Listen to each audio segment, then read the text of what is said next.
पुण्यात्माओं, आप एक पेट के लिए, रोजगार के लिए, निर्वाह के लिए अपने बेटा और बेटियों को 15-20 वर्ष तक फ्री छोड़ देते हो और कहते हो कि बेटा खूब अपना शिक्षा ग्रहण करो, ट्यूशन भी लगवा लो, सारा कुछ करते हो, पैसा भी लगाते हो, समय भी उनको पूरा देते हो, और फिर बाद में क्या मिलता है? 10% स्टूडेंट्स को 20% मुश्किल से कोई नौकरी रोजगार प्राप्त होता है ना, बाकी वही काम करते जो हम डेली कर रहे होते हैं, पहले कर रहे होते थे। अब वो तो केवल एक पेट के लिए और केवल इस समय वर्तमान के लिए, और हमने जब ये ज्ञान होगा आप जी को कि आगे कहर टूटेगा आपके ऊपर, इस जीव के ऊपर दुख तो आगे आवेंगे, अब तो रोटी का रोड़ा है बस, और ये परमात्मा की शरण में पाछे ये नहीं रहेगा।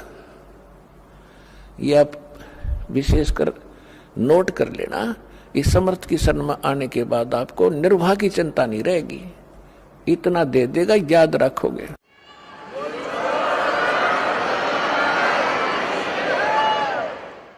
इसके विषय में बताते हैं परमात्मा के समर्थ का शरणा गहो रंग होरी हो, भाई कदे न हो एकाज राम रंग होरी हो। समर्थ की शरण गहो, और कभी कोई आपका आकाज यानी कोई भी आपत्ति, ऐसी दुर्घटना आपके ऊपर कभी नहीं होगी, और कोई संस्कार का दुख आवे भी गा तो परमात्मा ऐसे टाल देगा, आप सोच भी नहीं सकते। फिर क्या बताते हैं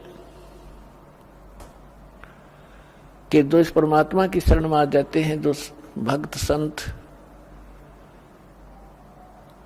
वो फिर उनके लिए किसी चीज की कोई समस्या नहीं रहेगी।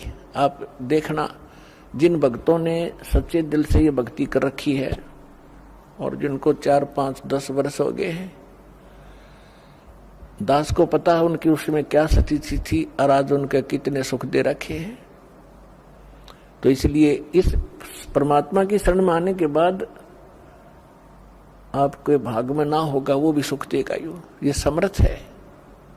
सतगुरु हाथ लेखनी सब बहिया, इस परमेश्वर के हाथ में कलम है, और बही माने आपके मस्तक में लिखने वाला जो कागज है वो भी इसी के पास है, ये जो चाहे लिख देगा।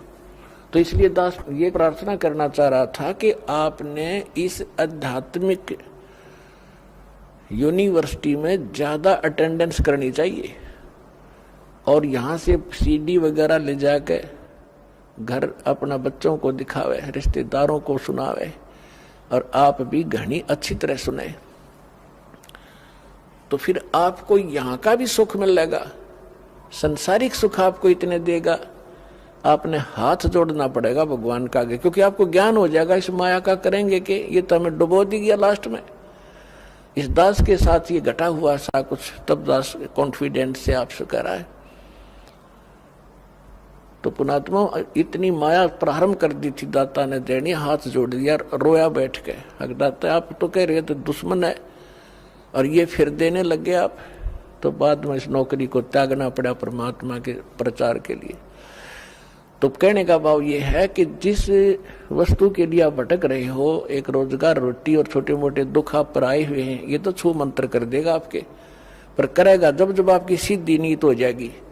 अब तो आपको आदत पड़ रही है, कहीं चले झाड़ा लवाया वहां बस दुख हो रहा है, महाराज जी कुछ बता दे, हम उसका कर दर जा, वो अपना राज्य हम अपना राज्य। दास ऐसा नहीं चाहता और ना ऐसा करेगा। आपको सुख देंगे लेकिन आपकी यहाँ अटेंडेंस लगवाएंगे ताकि आपको ज्ञान से परिपूर्ण करें, ताकि फिर आपके तो एक सुख हो गया, मान ले आप चले गए, अगर 20 और होंगे आपके ऊपर, अगर यहाँ से टल गए तो। दास आपको ये बताना चाह रहा है कि इसमें समय घना दो और ध्यान से सुनो इस आध्यात्मिक लेक्चरों को, इन प्रवचनों को, और आपके कंठस्थ याद हो जाएगी। जैसे रामायण महाभारत हमने घोट रखी थी, कितने दिन तो सुनते आ रहे थे, 1 से 2 से हजारों से वही कथा सुनी। तो अब ये सत्य कथा सुनोगे, ये बच्चे बच्चे तक पहुंच जाएगी और फिर एक रस हो जाएंगे, कोई डगमग करणिया नहीं रहेगा, बीच में अटपट करनिया।